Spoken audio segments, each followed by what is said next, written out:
إسرائيل اذكروا نعمتي التي أنعمت عليكم وأني فضلتكم على العالمين واتقوا يوما لا تجزي نفس عن نفسها شيئا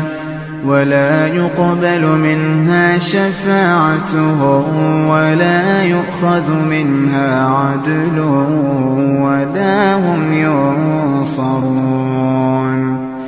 وإذ نجيناكم من آل فرعون يسومونكم سوء العذاب يذبحون أبناءكم